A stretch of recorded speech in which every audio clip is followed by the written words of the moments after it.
The US stock market's levitation act over the last 8 years has been led by a handful of stocks, several of which have, for the most part, defied traditional valuation metrics. The notorious FANG stocks have pushed the market deeper and deeper into unexplored territory as the twin phenomena of zero interest rates and the rise of passive investing have caused flows into these behemoths to create a self-perpetuating feedback loop. Amidst the hoopla, another company which could find no place amongst the hot acronym stocks has also attracted the kind of fevered backing which only happens at bubble tops. Investors enamored with the sleek, sexy products which the company has been putting into customers' hands have ignored billions in regular capital raises, further billions in losses, and a series of production line issues for which other companies have been sorely punished over the years, and have bid the stock up to a level which, to many bewildered observers, defies all logic. Led by a charismatic CEO who polarizes opinion like few others and surrounded by hype and constant promises of both future profits and outrageous technological advancements, the company has flourished. But in recent months, the tide of public opinion seems to be slowly turning. What happens next will decide whether the company's acolytes or its detractors win out, and, in many people's eyes, whether its CEO will end up with far bigger issues about which to be concerned than a lack of profitability. This week, on Adventures in Finance, the case against Tesla. So there are many elements of the design. It's difficult to actually say exactly what makes it good, but except say that we agonize over every curve, over every detail, every corner. The design, while on the outside it looks okay, inside it's a disaster. There's a touch screen which is offset to the right and below the driver. So I've been joking about it and calling it the texting while driving mobile, which is what it is. I think it's a terrible design. In the future, well, really, future being now, that the cars will be increasingly autonomous. So you won't really need to look at an instrument panel all that often. You'll be able to do whatever you want. You'll be able to watch a movie, talk to friends, go to sleep. With a wink and a nod, they encouraged people to drive it without any hands. Tesla actually actively promoted it. Then that guy got killed doing it exactly that way down south. The question I get asked, where is my Model 3? Well, we're building the cars as fast as we can. So there's actually, there's actually a total of 50 production cars that we've made this month. And we're going to do everything we possibly can to get you the car as soon as possible. So we're going to work day and night to do right by the loyalty that you've shown us. Thank you for doing that. Now, as far as production problems, Musk promised, 2 years ago he'd have this thing in production this past summer. And then he held a big party to show that it was in production. But it's really not in production. When he made that promise, anyone who knew anything in the automotive industry said it would take a year longer to actually get this thing into production due to the testing involved. Well, he didn't test it. Not only did he not test, apparently, the assembly line, but he didn't even properly test the car. And frankly, we're going to be in production hell. Welcome. Welcome to production hell. Today is the 2nd of November 2017, and welcome to episode 40 of Adventures in Finance. Where has the year gone? To my right by about 6,000 miles is my trusty producer, James. Or is it to your left by about 6,000 miles? Because you're literally on the other side of the world from me right now. We could go either way. We could go either way, as can every podcast we record. How are you, mate? Not too bad. I'm trying to work out, are you tomorrow or are you yesterday? I think I'm your yesterday and you're my tomorrow. That's the most romantic thing anybody's ever said to me. Maybe, yeah. Thank you for that. Now, obviously, a quick update on the Twitter followers. Where are we up to? We are approaching, and I looked this up earlier, but I think it might have actually jumped up by a couple of numbers. I'm currently at 232 followers. Creeping on up. 232. I'm going to keep asking you this until we get a week where they've actually gone down, so we can work out when you plateau. This is a unique social experiment we're conducting here. Yeah, I don't know how that'll affect me, actually. I guess we'll just have to wait and see. Well, we will, but I wouldn't get too caught up in it, my friend. I don't think if your Twitter followers decline, it doesn't mean that other people don't love you. Well, there is one thing that I'm finding about Twitter is that I'm discovering a lot of really cool stuff, but also a lot of really weird things out there. Like, people are weird. Really weird. Welcome to Twitter, my friend. All right, listen, you and I can sit and talk about Twitter all day long, but we have got stuff to do. Now, later in the show, we are being joined by the fabulous Dr. Pippa Malmgren, and she is going to give us a little insight into what she got wrong in her career and some of the lessons she learned from it.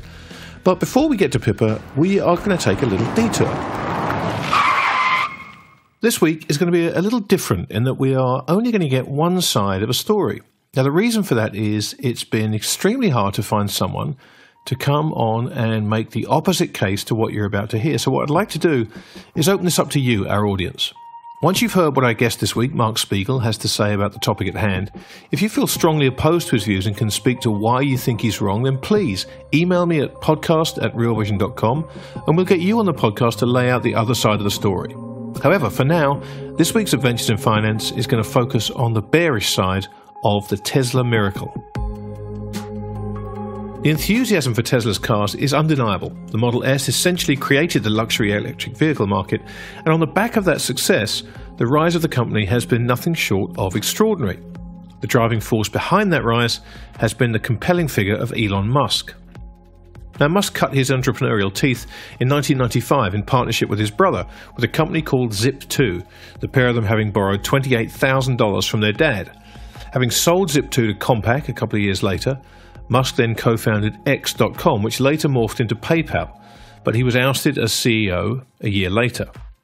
Now, Musk's next project was SpaceX, a company he founded with the initial aim of growing food on Mars, but which has now expanded to landing humans on the red planet within 10 to 20 years, a broad window which, I have to say, is characteristic of Musk's timelines across all his companies.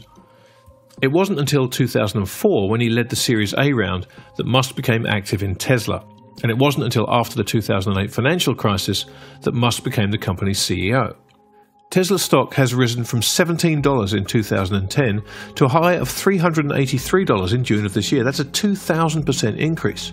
And along the way, despite blowing through around $7 billion in negative free cash flow, the Tesla bulls have completely ignored the company's lack of current profitability and focused on both the promise of future profitability and a series of increasingly outlandish promises from the company's flamboyant CEO. However, recently, the narrative has begun to change ever so subtly, and the press, which had fawned over Musk for years, has become far more skeptical and willing to challenge some of the more audacious claims from the company's CEO. With every major luxury car manufacturer set to launch their own models in direct competition with Tesla in the next 24 months, the bears may finally be gaining the upper hand. One of the most vocal bears is Mark B. Spiegel of Stanfield Capital Partners. But before we hear the bear case, let's get Mark to very quickly lay out the bull case for Tesla. The bulls seem to believe that Tesla has very unique and special technology that puts it ahead of everybody else in electric cars. They think electric cars will become a huge thing around the world. And they think Elon Musk is just the greatest guy in the world. And none of those things are true, by the way, but that's the bull case in a nutshell. Now, the bullishness around the Tesla stock seems to be based upon the idea that people are going to be buying electric cars hand over fist. And Tesla, with first mover advantage and huge customer loyalty, is supposed to be at the very forefront of that. Here's Mark. So as far as how big electric cars will be, with current technology, almost nobody would buy an electric car except sort of a handful of real EV fanatics if it weren't for the carrot and stick policies of various governments around the world. And the reason for that is obvious. They cost unsubsidized around twice as much as a conventional car. They typically have half the range. And, in the best possible case of a supercharger, of which, by the way, there are others besides Tesla coming out, but it takes an hour to completely refuel the battery, whereas obviously you can refuel a car in 5 minutes. So right now, nobody would buy an electric car. Now, the next step in electric cars, probably in the early 20s, are solid-state batteries. Toyota has spent a lot of money on these. It's real proprietary stuff. And actually, James Dyson, the vacuum cleaner guy, says he's got some solid-state batteries. At any rate, at that point, you'll have like really twice the range and much faster refueling time, and then electric cars will be in the ballgame. Solid-state batteries replace the liquid or polymer electrolyte found in current lithium-ion batteries with a solid. These batteries are smaller, have a higher capacity, and are potentially much cheaper to produce than current liquid-based lithium-ion batteries. Now, as far back as 2014, a company called SAC-T3 announced it was approaching a point where it could produce a battery with twice the density of current batteries at a fifth of the cost. They're also non-flammable and, in theory, could last longer and charge faster. They could also make Tesla's battery technology obsolete before it even gains a foothold. So let's assume that everybody's going to have electric cars, and I don't know, not everybody. Let's assume that they're real popular in 10 years. Well, first of all, Tesla doesn't even have that technology for solid-state batteries. But even putting that aside, they've got nothing proprietary. They've got no moat. And what you've got is all of the OEMs out there, the other big automakers, who have to build and sell electric cars in order to continue to sell their very profitable gasoline-powered cars. So they're pouring tons of money into electric cars. And what some people would say, well, Tesla has a 4 or 5 year head start. No, it doesn't really, because the technology Tesla is using is not any more advanced. And in fact, in some ways, without getting too far into the weeds, it's actually behind the other cars that these other companies are all bringing out over the next 1 to 3 years. So basically, there's an expression, an old American expression, pioneers get arrows in the back. Tesla is the pioneer who's going to get arrows in the back. It's like Palm Pilot. You first had your Palm Pilot, it was great, and then everyone else had them and made them phones, and that was the end of that company. Apart from Musk's undoubted ability as an advocate for Tesla, the company's biggest selling point has been the undeniable sex appeal of its cars, particularly as they've been stacked against competition, which has been lacking a little degree of design elegance, shall we say. That, however, is about to change. Yeah, I think that's that combined with the fact that Elon Musk is probably the greatest stock promoter I've ever seen. And it's kind of amazing because he does it by mumbling his way through things.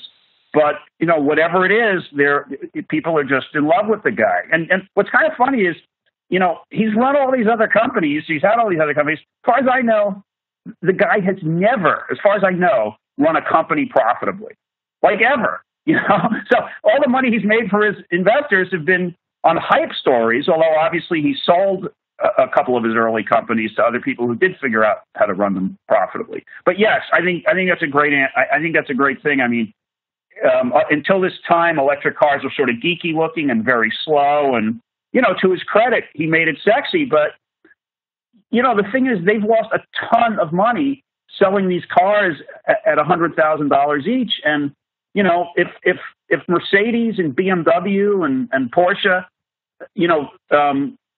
were willing to lose a ton of money, they could have brought out the same car. Now, in fairness, they probably, as did I, underestimated the demand for these sort of sleek, kind of cool electric cars.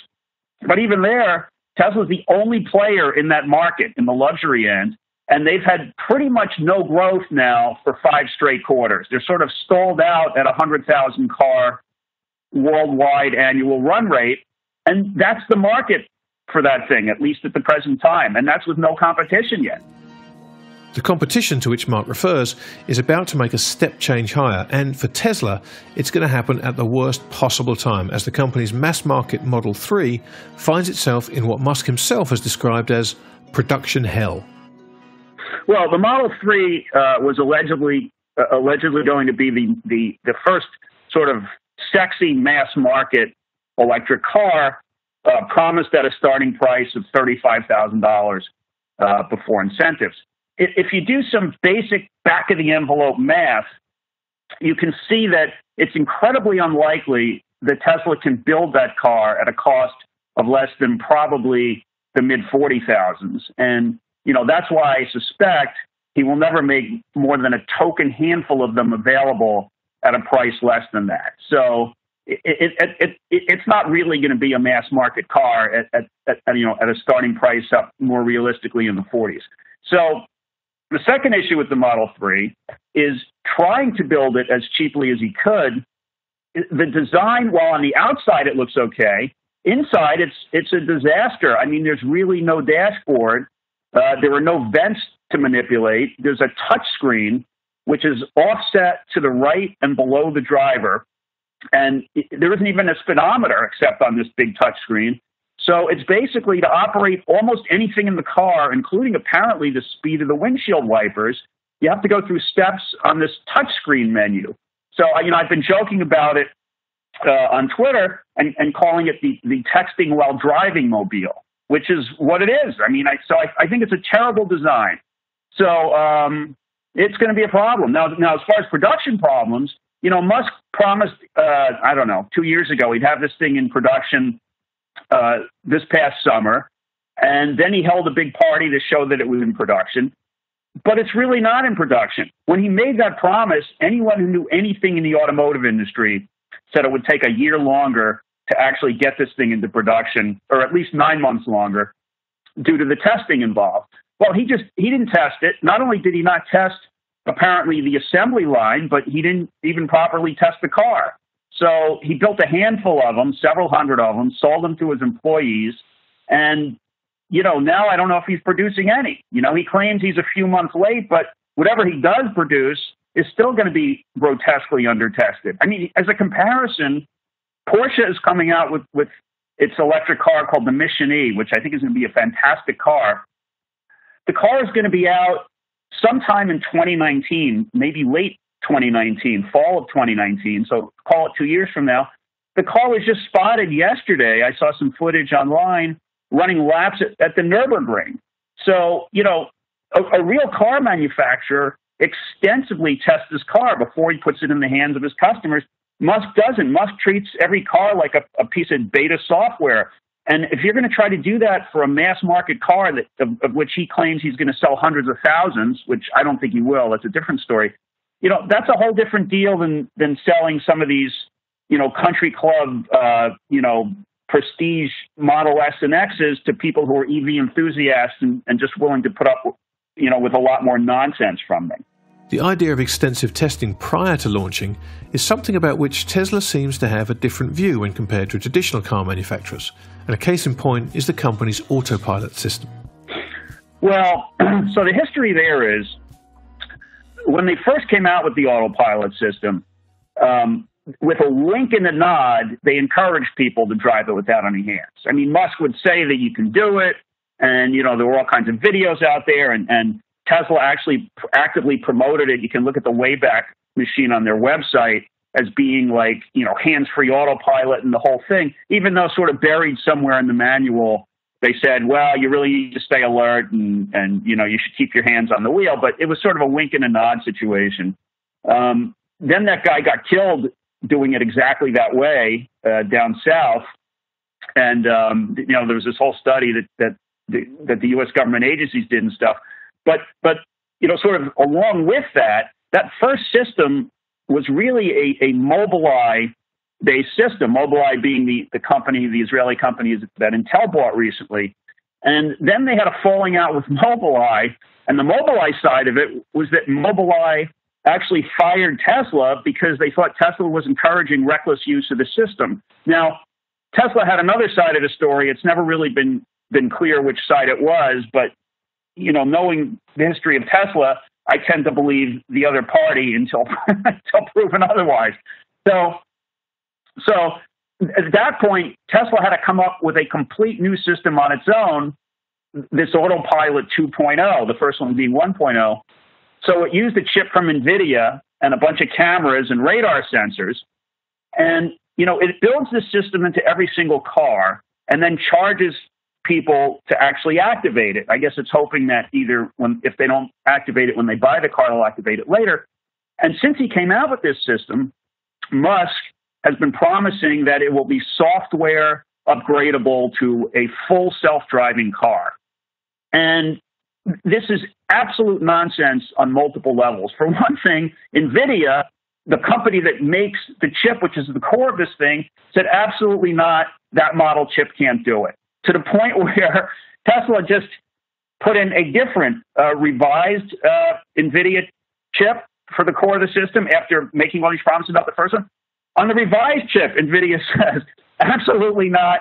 That chip can't do it. We have a new chip coming out that can do it. It'll be out next year. I don't know the name of the chip. I don't own NVIDIA. But the point being that the supplier of the product is saying that Musk is full of shit on this. Secondly, every single expert there is on autonomous driving says you need to have LiDAR systems. LiDAR is sort of a laser sensing system in the car, in addition to any cameras that you have and radar systems. And Tesla doesn't have any LiDAR system. And therefore, it's not only not software, it's not software upgradable because it doesn't have the hardware. So there's a class action suit going on about this now. And it's actually an interesting liability for Tesla. So the way Tesla, they charge $5,000 for what's now called a driver assist system because they've got that spanking from the government, the way they used to promote it. And then another $3,000 for upgrading it to, in the future, to full hands-free self-driving, which, as I said, they can't do.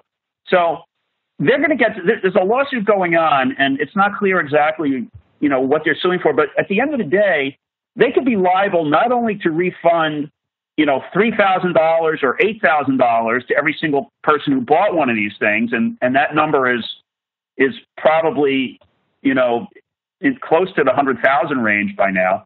They could be responsible to refund the price of the whole car if the class action were to claim, hey, the only reason I bought this car is because you promised one day it would be fully self-driving. Now obviously that won't happen. There'll be a settlement, whatever. But there's a huge liability for them over this thing financially and in terms of credibility. And then, of course, as you said at the beginning, there's a big safety liability here because people are still using this thing recklessly. As you said, and I posted them, there's YouTube videos that are on the internet that show these cars, just like in the middle of a trip, just for some random reason, immediately swerving left across the center dividing lane, or immediately swerving right towards a parked school bus or whatever, with the owner sort of pulling the car in the last second. So yeah, it's a reckless system that no other auto manufacturer would put on the road. But Musk feels that he can make his own rules as he goes along. He's an incredibly arrogant guy, and it's going to cost him in the end. Those other auto manufacturers are about to tighten the screws on Tesla, and the lineup of names waiting to challenge Tesla's dominance in the luxury electric vehicle market is a veritable murderer's row. A lot of people mistake EV love, electric vehicle love, for Tesla love. And yeah, driving an EV is very different from driving a conventionally powered car. And a lot of people like the quiet and the instant torque that you get from an electric motor. And that's when people say, oh, I would never drive anything but my Tesla. What they're really saying is, even if they don't understand that yet, because they've never driven an electric car but a Tesla, what they're really saying is, I would never drive anything but an electric car again. If you look at the Jaguars, the Audis, the Porsche, the Mercedes that are all coming out, they not only, in many ways, do they have better technology than Tesla. And so, they have interiors that belong in a car costing, $60,000 to $120,000. And in many ways, they will outperform Tesla if that's your thing, because Tesla does have incredible, straight line acceleration from 0 to 60 or 0 to 80 or something like that. But it's really a one-trick pony performance-wise, and you can only do that trick once flat out, and then you have to give the car a few minutes to actually cool down. The car can't run, a single lap at speed on a racetrack. This has been proven by Car and Driver and other people. And the European cars, on the other hand, at least the Porsche and I presume the Audi and the Mercedes, these things have been out testing on the Nürburgring, which is a 12.5-mile course or something, and running real laps there. And, Porsche, for one, and I assume Audi have said, hey, we're going to have this thing be able to perform like any other car. You're not going to have to give it special treatment. And, between that and much nicer interiors and more modern technology and at this point, much better driver assistance systems, Tesla is going to look like Palm compared to, when the Android and the iPhones came out. This brings us back to the technology issue and the speed at which the competition is making Tesla's current state-of-the-art technology obsolete. Tesla's much-hyped Gigafactory in Nevada, when complete, will have the largest footprint of any building in the world at 15 million square feet, and it will cost $5 billion to build. But according to Mark Spiegel, the facility has all the makings of a huge white elephant. Right. So Tesla likes to use the word, our partner Panasonic. And when they originally had to set up the Gigafactory, they were allegedly going to have all these other partners contributing money into the Gigafactory, and it would be this vertically integrated thing. As far as I know, the only other company affiliated with it is Panasonic, and it's not a partner. It's a supplier to Tesla. Basically, Panasonic said, we'll put our battery cell making machines in there. We're going to keep the IP ourselves. It's going to be our IP.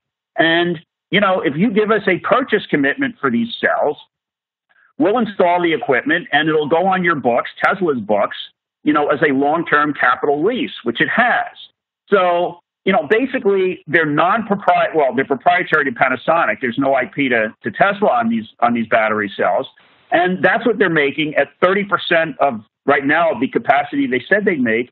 And meanwhile, there was just a report in the Korean paper the other day that Tesla is also thinking about buying battery cells, and this hasn't been verified yet, from LG and Samsung. And in fact, Tesla did buy battery cells from Samsung to use on this Australian backup power project. Point being that Tesla has absolutely nothing meaningfully proprietary in batteries, and it may, in fact, be the high-cost buyer of battery cells in the world right now because of the commitments that it had to give Panasonic in order for Panasonic to install its machines, in that Gigafactory. And it may be that GM and the Europeans are getting better pricing from LG and Samsung and probably eventually the Chinese than Tesla can get from Panasonic. So they may be at a price disadvantage because of that Gigafactory is the short answer. And the other point to make is, as I said at the beginning of this conversation, when solid-state batteries come out, that Gigafactory is completely obsolete other than the fact, that it's four walls and a roof, because it's not set up to make solid-state batteries. So, it's basically could just be a giant, useless white elephant in 5 years. I've already mentioned Tesla's profitability, or to be more accurate, the lack of profitability, and that has been forgiven by investors thus far.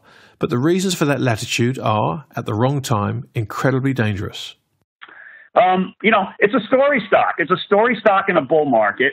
And look, even if this were a bear market, it could still be a successful story stock as long as people didn't do their homework. I would love to get on this show with you, with the guy, the portfolio manager at Bailey Gifford or at Fidelity. I bet they won't do it because they have no facts on their side. So, they're buying into the story, and they're probably to some extent buying into the momentum also. Maybe one of these situations where, the buyers are higher and the sellers are lower on this stock. It's possible. So, that's the answer. It's a story, and they're not doing their homework to really dig into the story. Story stocks are great until the story runs out of steam and the facts start to matter. And that moment, judging by the shift in attitude of some of the mainstream media, may be close at hand. Charlie Grant of the Wall Street Journal cast a doubtful eye over Tesla's production delays in an article which was titled, "The Truth is Catching Up with Tesla."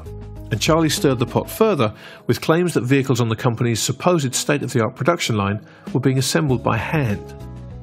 That shift in attitude towards Tesla and Musk is an important development given how much of the stock's strength relies on the cult of personality surrounding the company's CEO. There are two reporters, I call them the fanboy and the fangirl, even at Bloomberg on the website, and even they recently have written sort of questioning and critical articles about Tesla. And, I notice on the comments section, sort of where the general public chimes in on all kinds of Tesla articles, there's a lot more skepticism about it now. So, things may be turning. And, when Musk loses his credibility, it's all over for this thing because there are no fundamentals to support to get people to pour the money into this company that it needs. And so, once his credibility is gone, it could be a pretty quick spiral down for this company. So I think the story, if people are understanding a little bit more about what's going on here. One reason Musk has had, generally speaking, a fawning press for, a very long time. And one reason is that, generally speaking, newspaper reporters tend to be very politically liberal.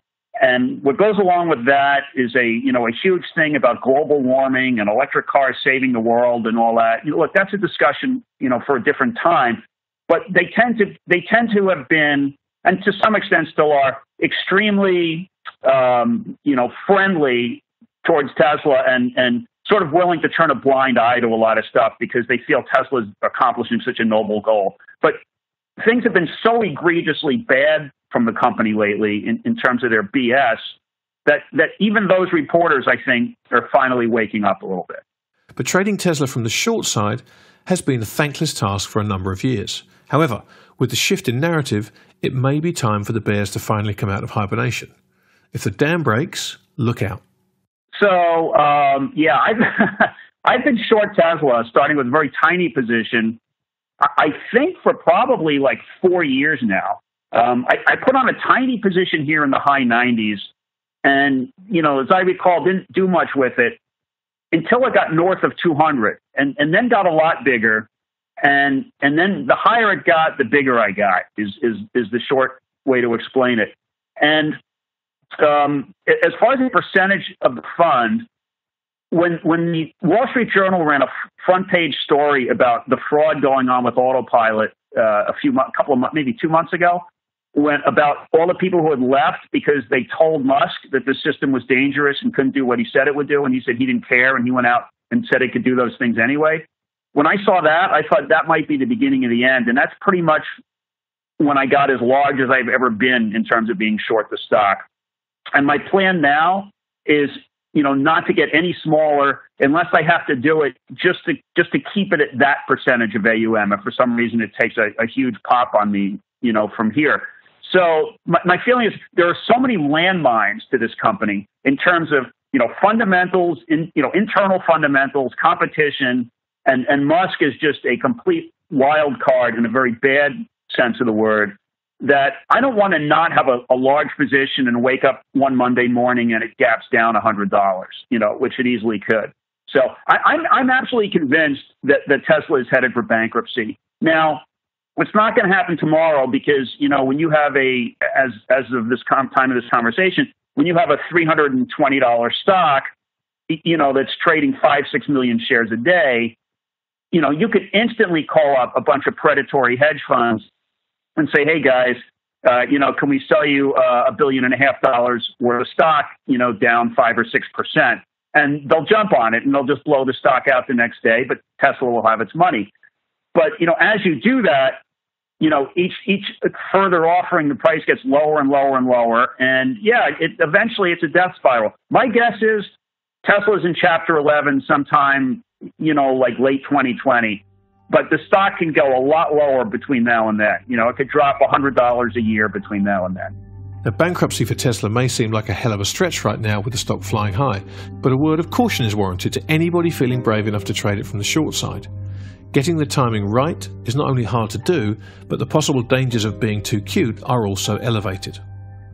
Well, I'd say that number one, the way to make money in the market is to have a different opinion from prevailing consensus on the price, right? And that goes long or short. If you think something's worth a lot more, you think something's worth a lot less. So at that point, you're basically saying the market's wrong.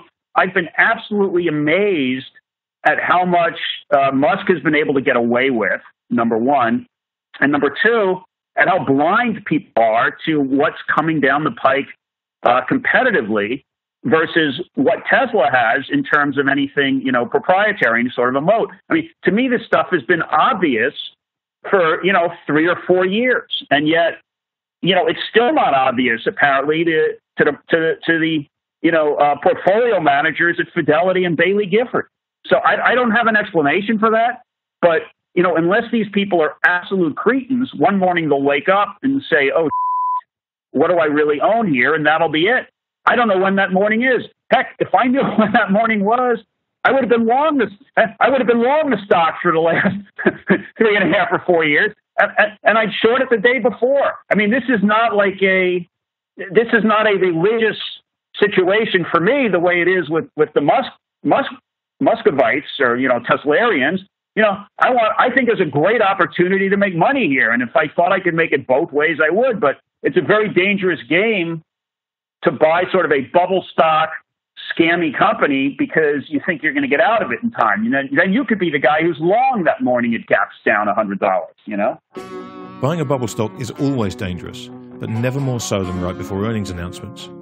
Yesterday, Tesla released their Q3 numbers, and for those who believe the company is heading for trouble, they contain plenty of data points that reinforce the bear case. Well, first of all, the results were even more disastrous than I could have anticipated. I mean, I figured on a GAAP basis they'd lose around maybe close to $500 million in the quarter. They lost well north of $600 million, and probably more important, he drastically reduced guidance on Model 3 production for 2018. Originally, it was going to be 5,000 a week by the end of this quarter. In other words, by the end of 2017. Now he said they're hoping to do it by the end of Q1 of 18, but he apparently has completely pulled guidance to be producing 10,000 a week by the end of 2018, which they had been saying and reiterating for the longest time. And now they're making up some retroactive bullshit that it was always their plan to not install that second line until this other line was up and running smoothly for a while. So he's backpedaling on that other guidance. Now, in fact, the guys I've read and spoken to who have done a lot of research on this thing tell me that there's no way in the world he'll be building 5,000 of these a week by the end of Q1. And he probably almost certainly won't be able to build 5,000 a week even by the end of next year. And the other interesting piece of nonsense he put in here, they had gross margins in the 18% range on their cars. Now, they calculate their gross margin in a way that no other automaker does. I've written about it on Seeking Alpha. You can find it there. I mean, if they calculated their gross margins the way the entire rest of the industry does, they'd be like in the mid-single digits. But take that as it is, they had an 18% gross margin in the quarter on these Model S's and X's. They claim that they will rapidly ramp to a 25% gross margin on the Model 3, which is a car that sells for half the price.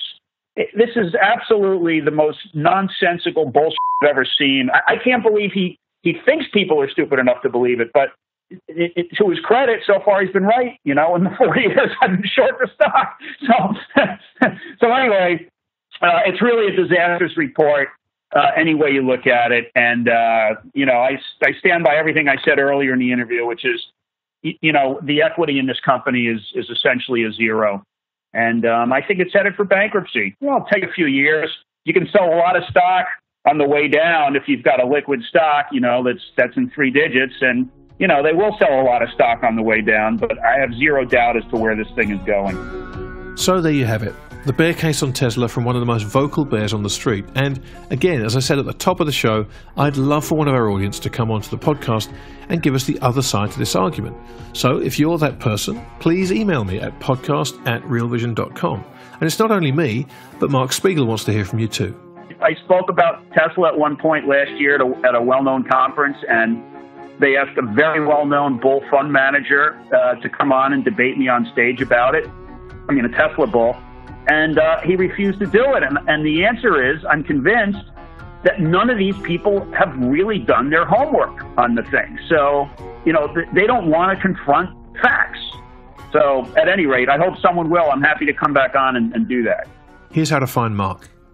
Well, the easiest way is I spend a lot of time on Twitter talking about Tesla. And there my handle is my name. It's at Mark B. Spiegel, and that's M-A-R-K. B is in boy, and Spiegel is S-P-I-E-G-E-L.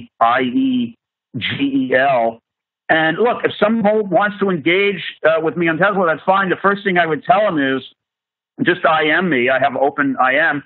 and I'll send them a copy of my monthly fund letter, which lays out the case very clearly. And if they find a factual problem with anything I've written there, I'm very open to it.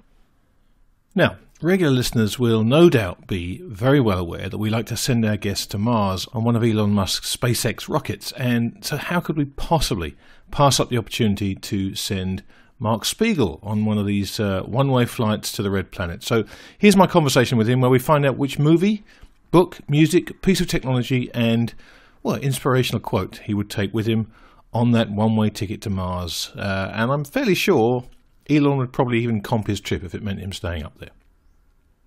So, Mark, ironically, as we tend to do in these shows, we've sent a whole bunch of financial luminaries up to Mars on none other than our friend Elon's rockets.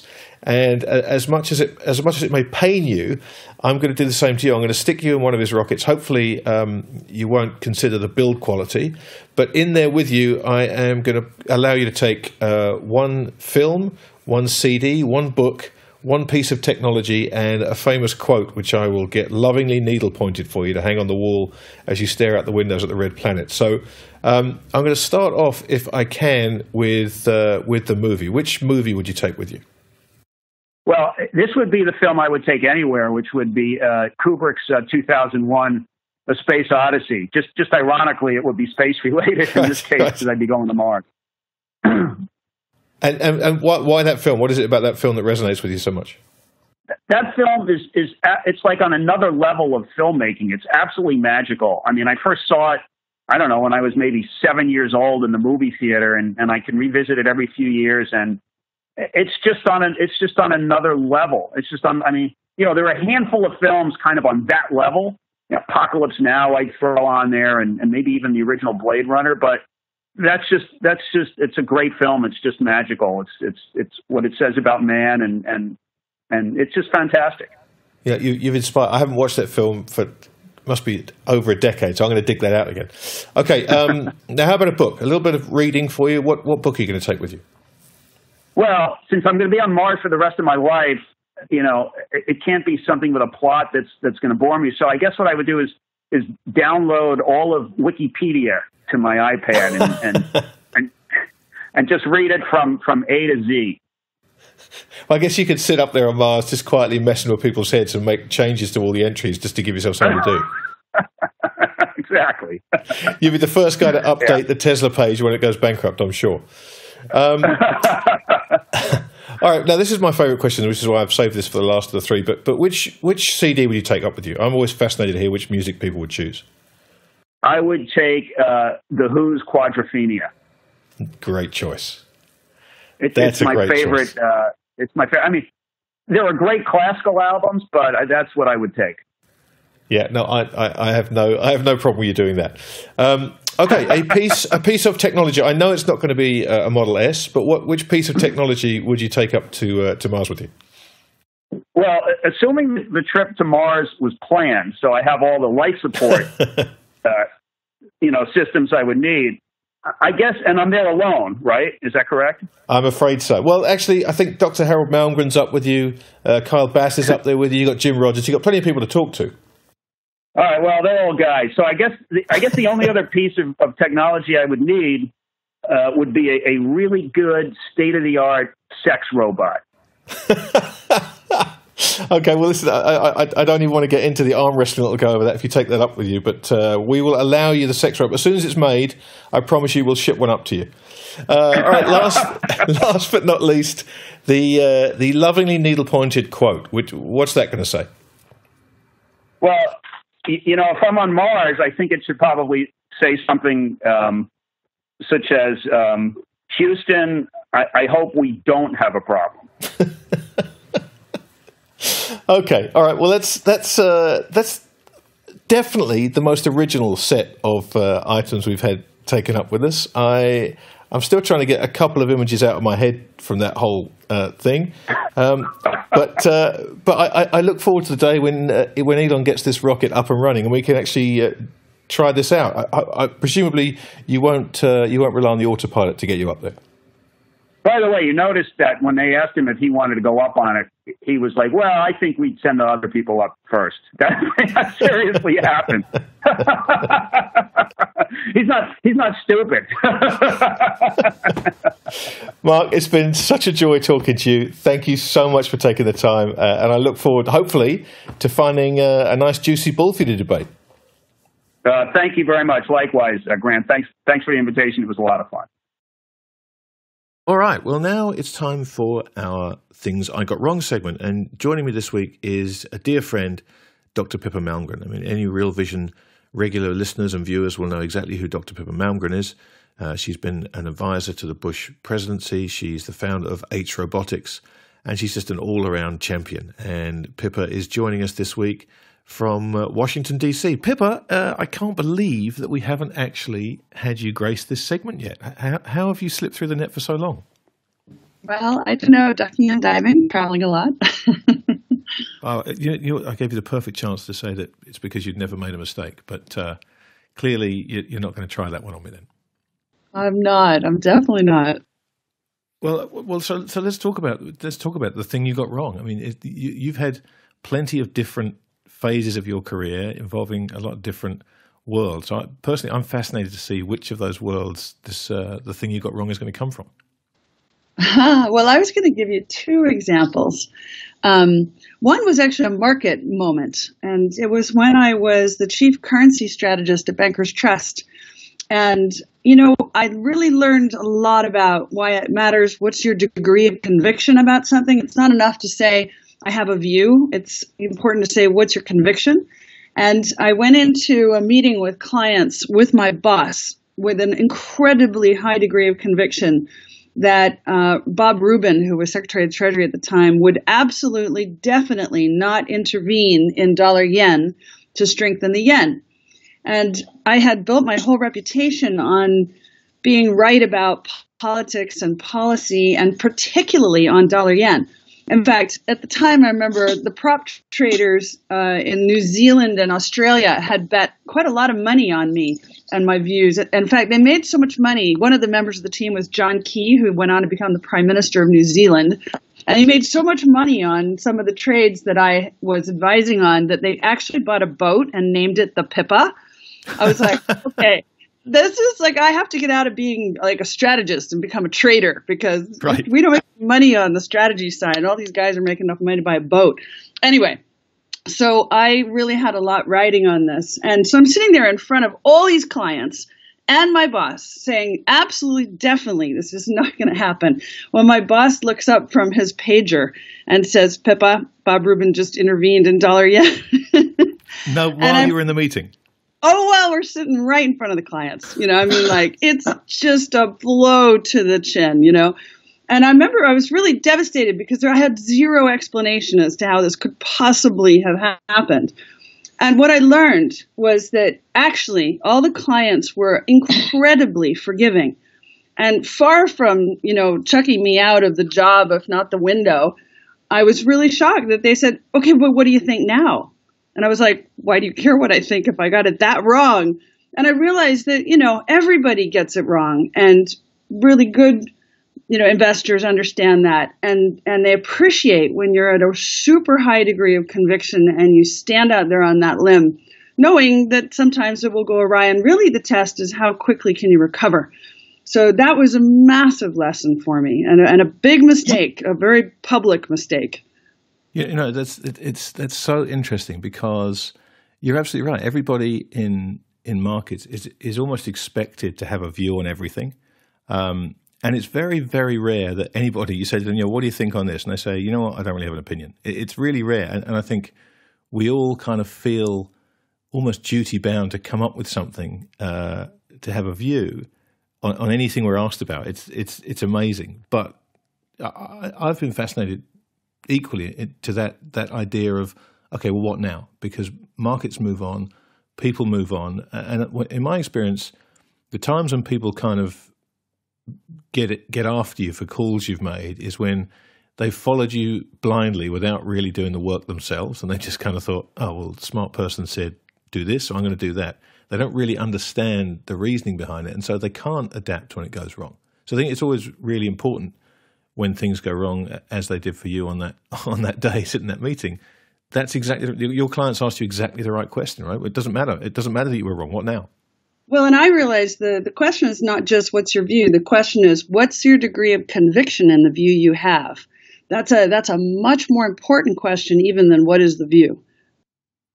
But when your level of conviction is high, and you get it wrong, how do you go about? Because you kind of have to tear up everything you thought beforehand that gave you that high sense of conviction. How do you go about? Okay, right, I need to go back to the very beginning and rethink this completely because my foundations were wrong.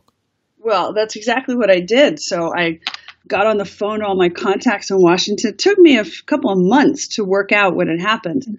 And what had happened was I can't remember the whole circumstances at the time, but the Chinese were putting pressure on the White House because Bill Clinton was about to do a state visit to China, and he was apparently taking like 400 people with him.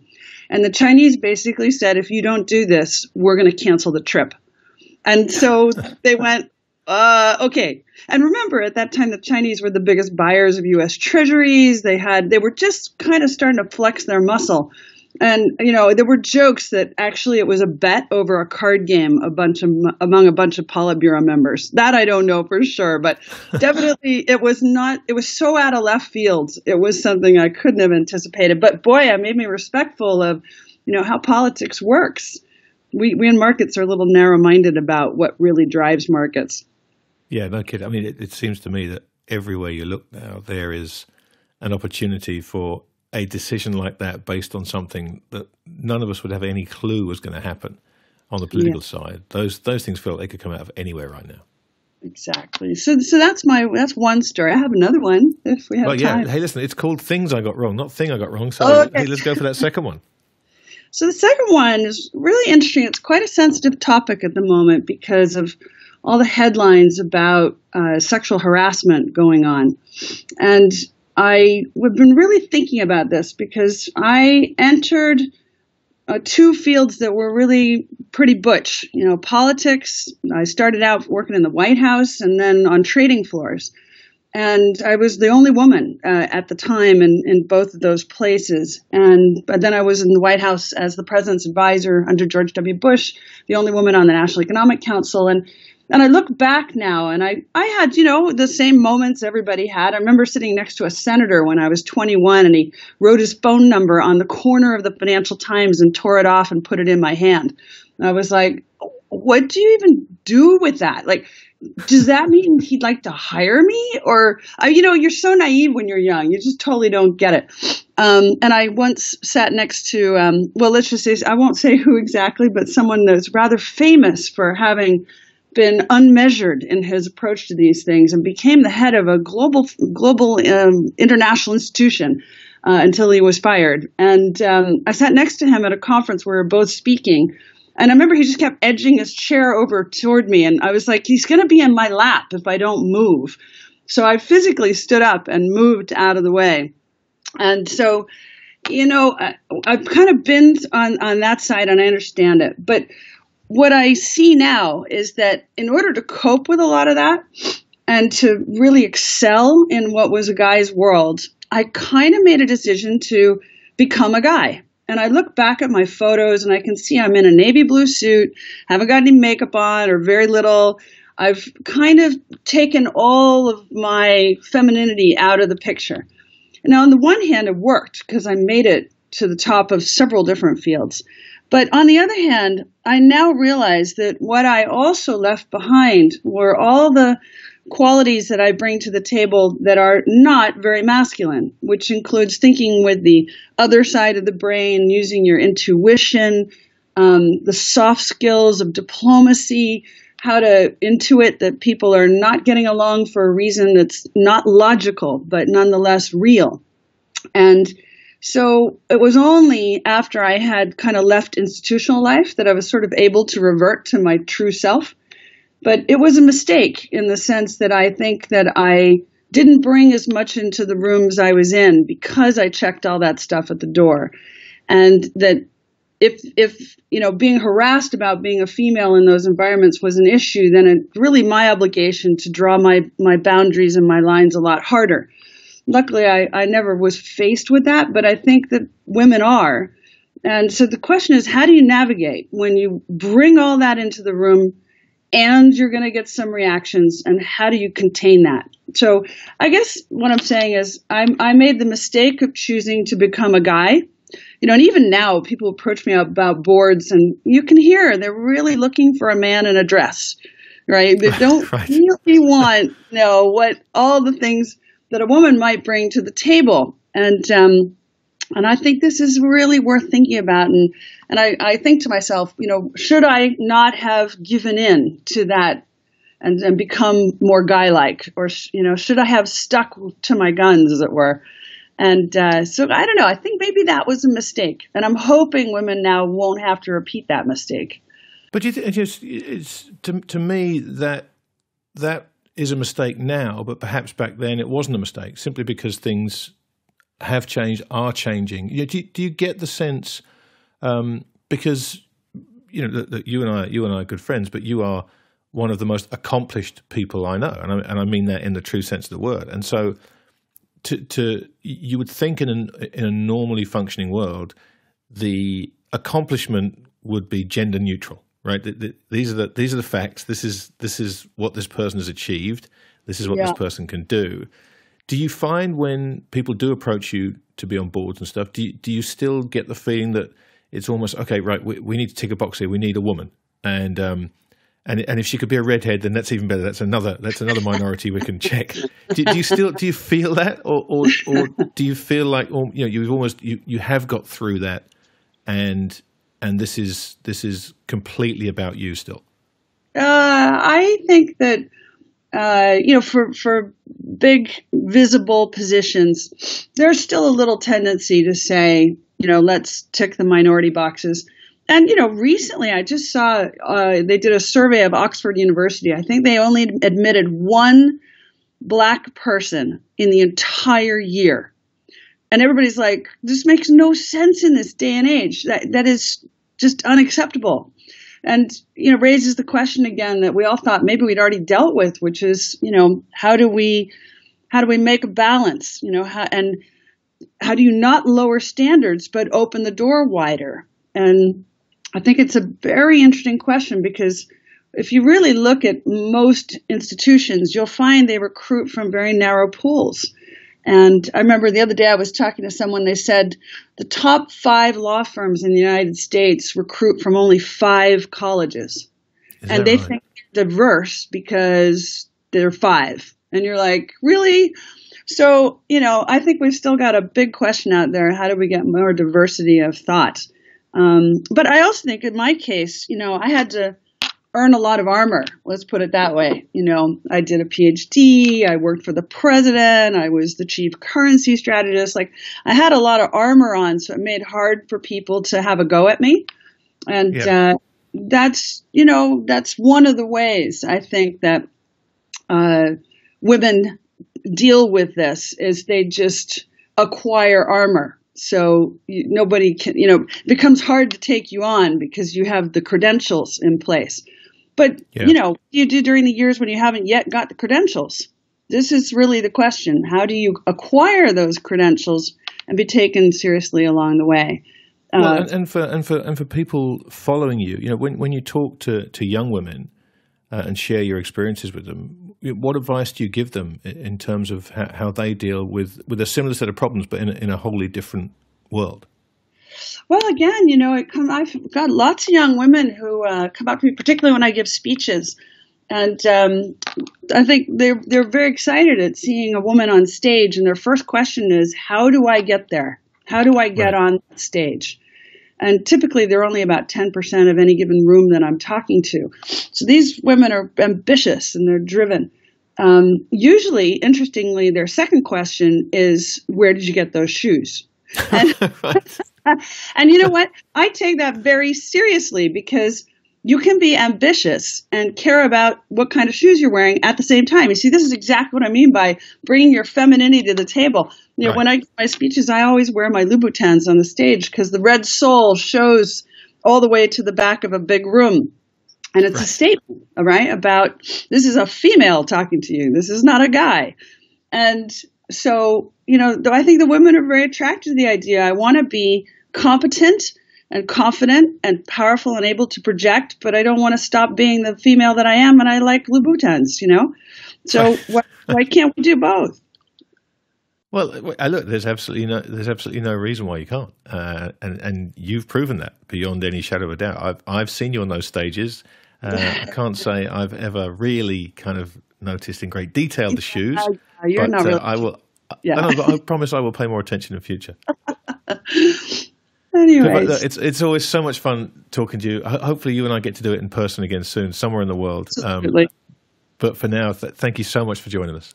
Okay, thank you. Well, there you have it. Sometimes the lessons about finance aren't about finance. They are much broader in application, and that conversation with Pippa certainly fits that bill. Well, that really concludes this episode of Adventures in Finance. Before we go, obviously you're getting used to this now. You can all sing along in the back. The legal disclaimer: anything you heard on this episode should not be considered as trading advice. These are our opinions and the opinions of our contributors. So do your fundamental research, chart your technicals, place your stops, and please always trade responsibly. Next week, our feature segment is all about the Fed, with Donald Trump set to announce his new pick for Fed chair this week.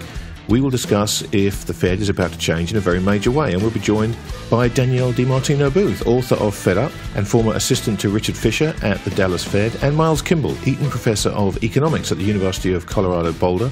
He's a Quartz columnist and an independent blogger. And they will discuss two very different views about the Federal Reserve, so look forward to hearing that. In the meantime, if you've got an interesting question about this week's show or anything else you've heard on Adventures in Finance, we would love to hear from you, so please send us an email or a voice note at podcast@realvision.com. And again, one more plea for any Tesla bulls out there who fancy a crack at the title, please let us know and we will talk to you about getting you on the podcast. If you enjoyed what you heard this week, please subscribe to us on iTunes. James, over to you for the review theme. Yeah. If you would like to leave a review on iTunes, we greatly appreciate that. We like hearing how much everyone likes Adventures in Finance. Or doesn't. It's entirely up to you. Yeah, you only have to comment if you like it. I prefer the ego boost, personally. I know you do. And this is something you and I need to work on. All right. If you want to keep up to date with the latest interviews, research publications, and, of course, podcast episodes, then please follow us on Twitter @RealVision. You will also find us in the depths of Facebook and LinkedIn if you search for Real Vision. You can follow me on Twitter @TTMYGH. And if you feel so inclined, you can also follow me @AIFJames. That's it from us. We will see you next week. Thank you so much for listening.